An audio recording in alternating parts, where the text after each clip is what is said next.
Hey rivals, welcome to Bax Attacks. Today I finally got caught up, got a free night and can do some video editing, and so I'm going to catch you up on the results of the event for the Ruyi Jingu Bang, which is the Ascension material for Wukong, as well as the more recent event with Jaelleck and Malvo's Ascension material. Alright, first of all, big shout out to China Elite, who did a great job in crushing the competition in getting the top of the leaderboard with 600,000 points. Just an amazing job. The top 10 are shown here as well in the news feed.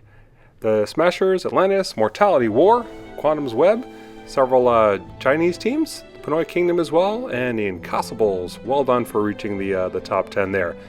That's the material that gets Wukong to Legendary, and he was kind of fun to use in the event. The ladder board prizes were pretty decent. The Peach, the Mithril, Bronze Statue Chest as well.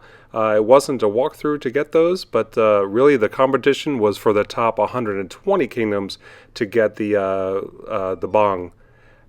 Mortality Elite, where I was competing for the event, was in the top 120, but barely. It was a really close match. You can see at the top of the leaderboard, the competition was pretty strong, especially amongst the top spots. Took about 270,000 points to get the gold. The top team, China Elite, got red letters for their name, and the silver statue chest went to the top 40. So some good scores here. And I'm just kind of scrolling through the list a little bit on the slow side here, just for posterity's sake. If people want to come back later and see where their kingdom placed or what the scores were, I thought it'd be useful to just have that here. But we'll try to go through that a little bit quickly. Now, Mortality Elite was actually much further ahead in the event, and in the last hours there was quite a push of folks trying to make the top 120. So it was a little bit nerve-wracking for us at the end, but they did a good job and pulled through. Several other members in the Mortality family also did well.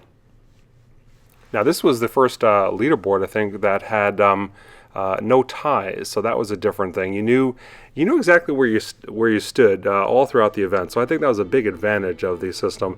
And there was also no kind of gaming things to try to manipulate the results. So overall, I think that aspect of the event worked pretty well.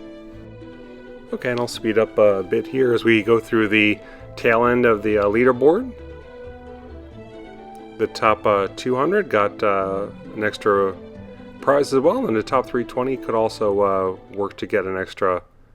There were bronze statues and mithril as well in the leaderboard. So good job to everyone who worked for that. Alright, so let's take a look at what we got here. There's the bronze statue chest and the Ascension material for Wukong. Let's take a look what we got in the chest this time.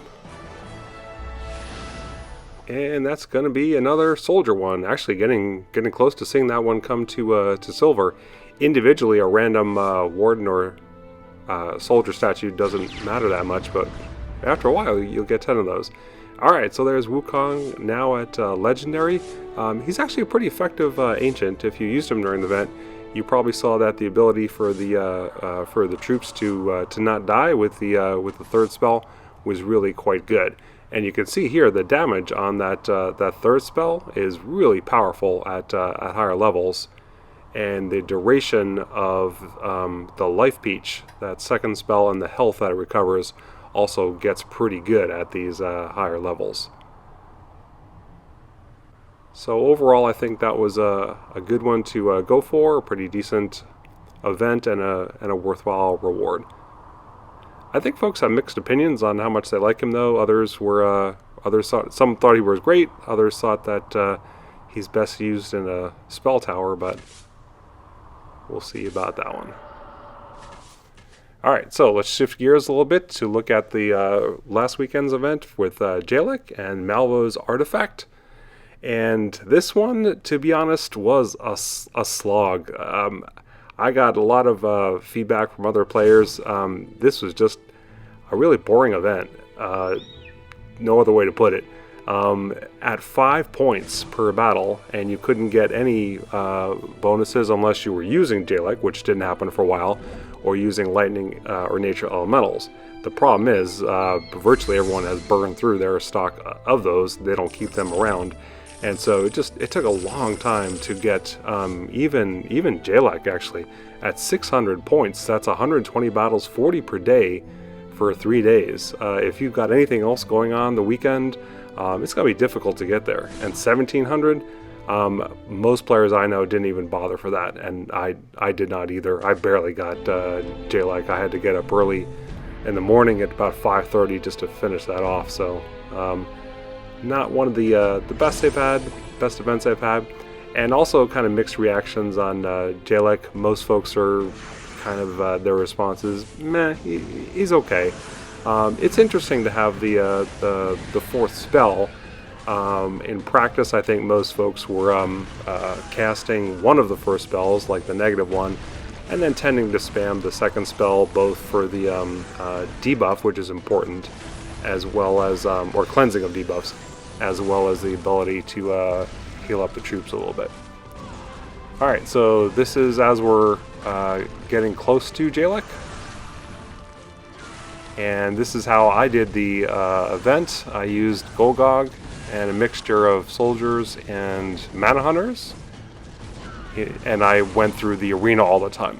For a higher total, most folks will use an approach called 818, using the multiplayer battles and kind of getting a losing streak and then just repeating win 8, lose 1, win 8, lose 1 in order to get through quickly. But it's getting kind of boring to do that all the time, and several events are getting to be like that.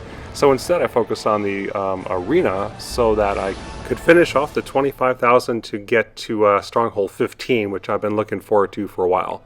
So that was a useful side effect of the event, the ability to do that. They also sold here the Colossal Nature Bundle, which had a fairly small number of gems and 11 chests, which might contain Lupita or Viscaria or boosts. The problem was at $40, this is a terrible value, and the chance to get Lupita through this is also very low. And I thought I could get lucky on it. I bought a couple of these, did not get it, and very, very big buyer's remorse in the morning on that. I really hope that Lupita comes out soon without having to pay for it. I've gotten so many chests and not get her. It's probably one of the most frustrating aspects of the game for me. But anyway, let's get back to the matter at hand here. So we are finishing up the quest to get Jaelleck here, closing on 600 points. And we'll just show one more attack using Golgog. And now, I only have level 8 mana hunters, and I don't want to mess up on my last attack here, so I got just a little boost. But the approach that I use, and that is very common, is what's called 4+2. And you're basically going to try to deploy up to 4 up front and hold back at least 2 until you're much closer to the stronghold. And this is a lot more robust. The chance of messing up either by a lack of timing or getting freeze locked, by the spell towers, is much better if you hold back a little bit on the troops. And because my soldiers are tougher and do more DPS than the mana hunters, I'll use the mana hunters to punch a hole within the base, and then right when I'm about to recast that first spell, that's when I'll drop in a soldier, wait that just short of 8 seconds, drop in another one, and one more. So I kind of dribble them in and keep casting that first spell. Usually don't even have to cast the second. So it's really pretty straightforward. They tried one correction to not make Golgog so overpowered, and it's not enough. As a Stronghold 14, there's no way I should be beating virtually every Stronghold 14 and 15 that I see in the arena. But while that's still active, I'll make use of that. When they do make that change, I'm going to be in trouble up at about 6,200 points here. But it's a good way to get rings for now. And they know it's an issue. They're trying to correct it but not overcorrect it. Okay, so here's Jaelleck, the main prize on the ladder board here, and we'll take a first look at him next time. Thanks for watching.